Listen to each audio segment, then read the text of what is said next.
Olá, pessoal. Vamos continuar com a nossa leitura do livro Ladrões de Sonhos, de Rick Renner. E hoje nós vamos estar começando o capítulo 5. Esse capítulo 5 é um pouquinho mais curto, mas mesmo assim nós vamos dividir ele em duas partes. O capítulo 5, cujo título é Um Patriarca Bíblico Digno de Ser Imitado. Depois de ler o capítulo anterior, talvez você esteja pensando: falando sério, não consigo pensar em ninguém que eu conheça pessoalmente e que seja digno de ser imitado, que possua qualidades nobres e um caráter notável e que continue seguindo em frente, independentemente das probabilidades ou de quantos erros cometa. Se você não consegue pensar em ninguém na sua vida que se encaixe nessa descrição, deixe-me dar-lhe um personagem bíblico para imitar. Um homem chamado Abraão. Esse foi um homem que a palavra de Deus designou especificamente como digno de ser imitado. No livro de Hebreus, capítulo 6, ao verso do 13 ao 15, diz assim: Pois quando Deus fez a promessa a Abraão, visto que não tinha ninguém superior por quem jurar, jurou por si mesmo, dizendo: Certamente te abençoarei e te multiplicarei. E assim, depois de esperar com paciência, obteve Abraão a promessa. No versículo 12, o Espírito Santo nos direciona a ser imitadores daqueles que, pela fé e pela longanimidade, herdam as promessas. Então, nos próximos versículos, ele dá a Abraão como um exemplo para seguirmos. Mas por que Abraão é alguém que devemos imitar? Francamente, se ele estivesse vivo hoje e tivesse cometido os erros que cometeu durante sua vida, duvido seriamente que um pastor convidaria Abraão para ser um palestrante em sua igreja ou que os cristãos fossem ouvi-lo em um seminário. Por outro lado, dada a natureza dramática de alguns desses erros, poderíamos ouvir muito sobre Abraão no noticiário da noite. Pense nisso. Para salvar a própria pele, Abraão colocou sua mulher em uma posição difícil em duas ocasiões diferentes. E em uma delas, ela poderia ter sido obrigada a dormir com outro homem.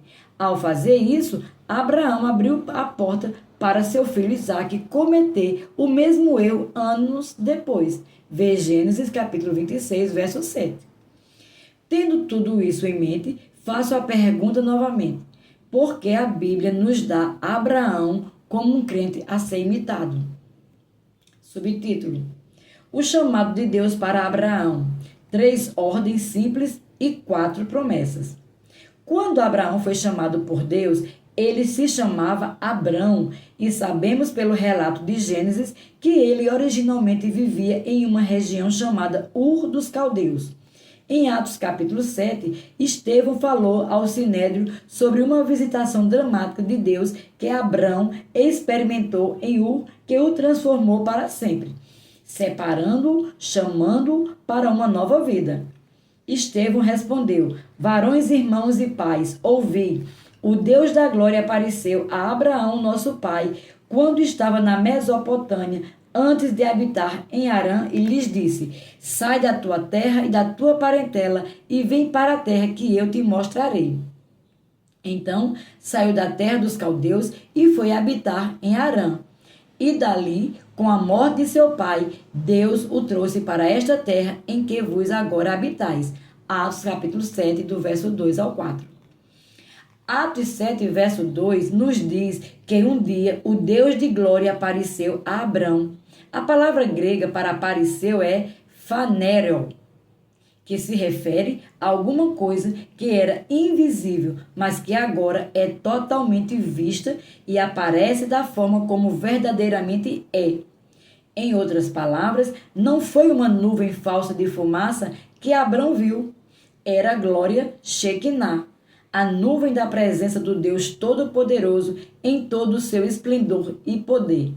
Sabemos com base em Gálatas 3, verso 8, que nesse dia em particular, na terra de Ur, a poderosa voz de Deus saiu ressoando daquela nuvem de glória enquanto ele pregava o evangelho a Abraão.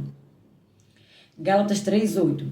Ora, tendo a Escritura previsto que Deus justificaria pela fé os gentios, pré-anunciou o evangelho a Abraão: em ti serão abençoados todos os povos. Então Deus prosseguiu dando a Abraão certas diretrizes e promessas, as quais podemos encontrar em Gênesis capítulo 12, do verso 1 ao 3. Ora, disse o Senhor a Abrão: sai da tua terra, da tua parentela e da casa de teu pai, e vai para a terra que te mostrarei. De ti farei uma grande nação, e te abençoarei, e te engrandecerei o nome. Sê tu uma bênção. Abençoarei os que te abençoarem, e amaldiçoarei os que te amaldiçoarem. Em ti serão benditas todas as famílias da terra. Deus deu a Abraão 3 ordens diferentes que transformariam sua vida. Abraão deveria, número 1, sair do seu país, Ur dos Caldeus. 2, deixar sua família, o que significava levar somente sua esposa, Sarai, com ele. 3, ir para uma nova terra que o Senhor daria a Abraão e aos seus descendentes.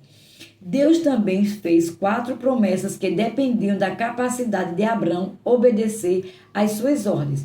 Número 1, Deus daria a Abraão um filho através de quem ele faria de Abraão uma grande nação. 2, Deus faria o nome de Abraão grande. 3, ele abençoaria Abraão. 4, através de Abraão, todas as famílias da terra seriam abençoadas. Essas diretrizes e promessas simples, descomplicadas e fáceis de entender. Entretanto, das ordens e promessas que Deus deu a Abraão, ele respondeu corretamente somente a uma delas. Abraão deixou seu país. Em tudo mais, ele errou completamente. O que aconteceu? Primeiro, embora Abraão tenha saído de Ur dos Caldeus, a única ordem que ele cumpriu corretamente, ele não deixou para trás todos os seus parentes para levar somente sua mulher, Sarai, e seus servos com ele. Em vez disso, ele levou também seu sobrinho Ló, assim como a família de Ló e os seus servos na jornada. É possível que depois que seu irmão Arã morreu em Ur, Abraão tenha adotado seu sobrinho Ló, segundo o costume antigo. Pode ter sido por isso que Abraão se sentiu justificado ao levar Ló e seu grupo com ele. Talvez ele tenha presumido que, uma vez que Sarai era estéril, a semente para abençoar as nações pudesse vir dos lombos do seu sobrinho adotado. Mas Abraão não parou por aí. Ele também levou seu pai, Terá, o patriarca da família, e toda a comitiva dele também.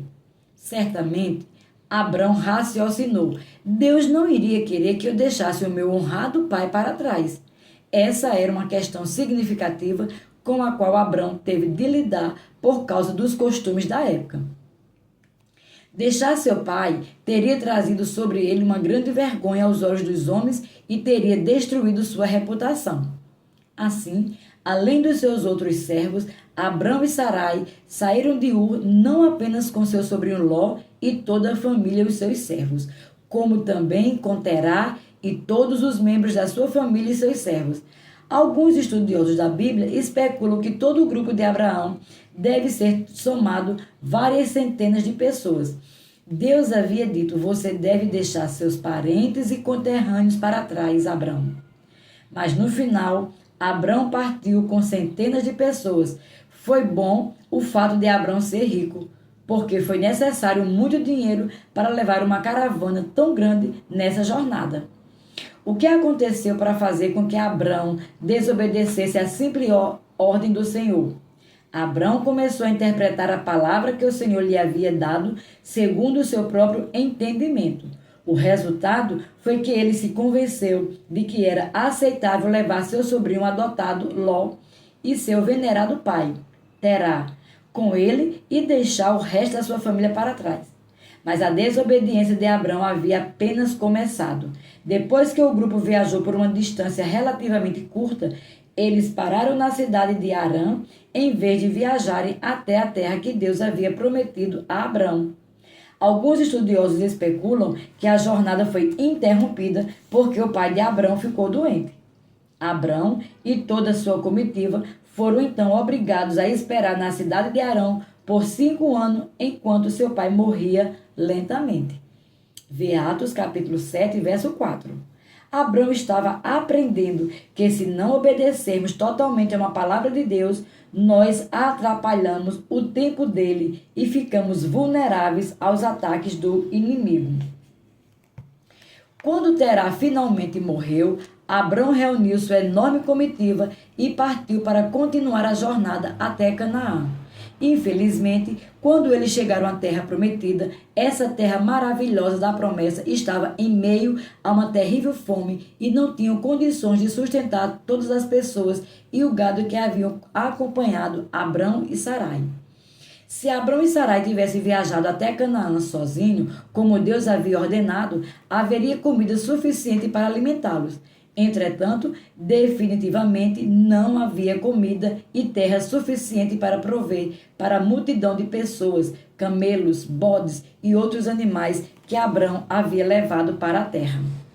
Para resolver esse dilema, Abrão decidiu que eles deviam descer até o Egito, onde havia muito alimento. O único problema era que Faraó era um mulherengo e era conhecido por matar os homens para ficar com suas esposas.